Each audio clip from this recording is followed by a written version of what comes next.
Hey everybody, Shoshana here. In this presentation, we're going to be talking about absinthe, or the drug most commonly referred to as the green fairy.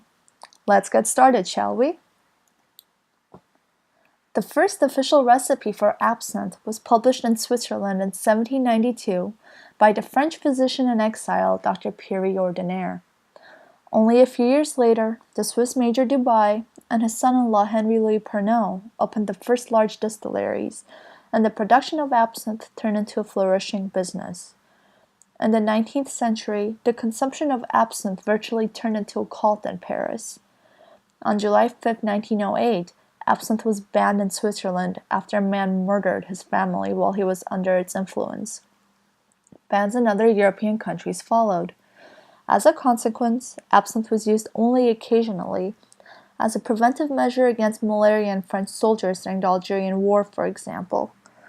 Currently, absinthe is experiencing a renaissance because the processing of Toujon-containing plants and extracts was again permitted in 1991 on the adoption of the flavor decree by European legislation.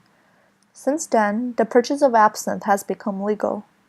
The list of notable and enthusiastic absinthe drinkers includes Pablo Picasso, Oscar Wilde, Vincent van Gogh, and Ernest Hemingway, to name a few. Wormwood, Artemisia absinthium, is a woody perennial plant native to Europe, southern Siberia, and the Mediterranean. It is the oils from this plant that are thought to be the key ingredients separating absinthe from other strong liquors. It consisted primarily of ethanol, 140 proof, with several herbs added for flavor, including calamus root, angelica root, coronator, hyssop, lemon balm, anise, fennel, and others. Absinthe, a green-gold liquid, derives its color from the chlorophyll, extracted from the many herbs it contains. Acute effects of absinthe include confusion, delirium, restlessness, and hallucinations. Users describe feeling euphoric, invigorated, and creative, with slight visual distortion and increased libido. Chronic use of absinthe has been claimed to cause loss of intellect, derangement of sleep, visual and auditory hallucinations, impairments of speech, convulsions, and death. Pathological effects to almost every organ system have been described. Descriptions of this process are clouded by the fact that chronic users of absinthe are also, by definition, chronic users of alcohol. Overdosage of alcoholic absinthe herba preparations or the use of the essential oil may cause CNS disturbances, which can lead to convulsions and ultimately to unconsciousness and death. High-quality essential oil of wormwood contains up to 90% Toujon by weight. Toujon is a monoterpene, an allopathic cyclic molecule considered to be a psychoactive convulsant. It exhibits low volatility and high viscosity and is similar to camphor, pine oil, and turpentine. Toujon was identified through a review of direct food additives given GRAS status by the Food and Drug Administration. Although Toujon has no toxicity that has caused it to be banned from some products, 24 direct food additives in the FDA Priority-Based Assessment of Food Additives database contain Toujon. Toujon is found in nature as a constituent of essential oils, where it exists as a mixture of the alpha and beta isomers. Furthermore, no studies or case reports investigating the association of exposure to alpha-Toujon and cancer risks in humans were identified in the available literature. Investigators have compared the properties of Toujon and tetrahydrocannabinol, the psychoactive component of marijuana. Both substances have similar molecular geometry and functional groups, and it was thought that they shared a common receptor in the central nervous system. Recent work revealed that Toujon has a low affinity for cannabinoid receptors. However, Toujon acts as a GABA receptor antagonist. GABA antagonists lead to an increase in fear sensations and also have a stimulating and rousing effect. The effects of alpha-Toujon are opposed to those caused by GABA-enhancing drugs such as ethanol, diazepam, or phenobarbital, which are anxiolytic, sedative, and amnesic. Toujon targets these GABA receptor channels. PTX is a prototypic antagonist for GABA-A receptors, preventing ion flow through the chloride channels activated by GABA. Toujon, like PTX, is excitatory in the brain.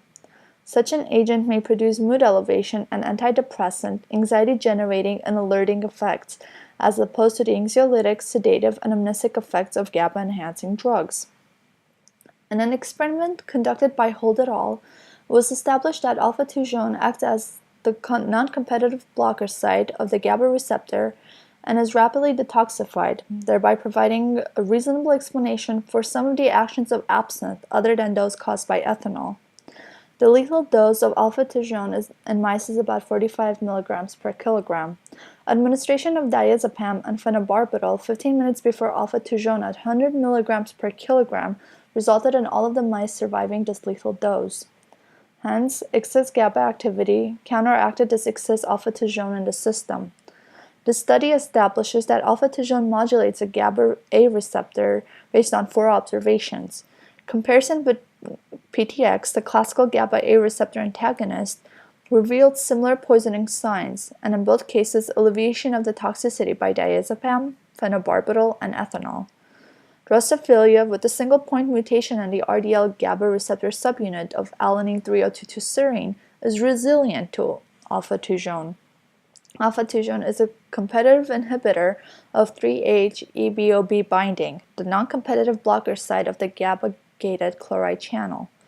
Most importantly, electrophysiological studies established that in dorsal root ganglion neurons, alpha-2-zone is a reversible modulator of the GABA-A receptor. Currently, diabetes mellitus is an important medical problem in developed and developing countries.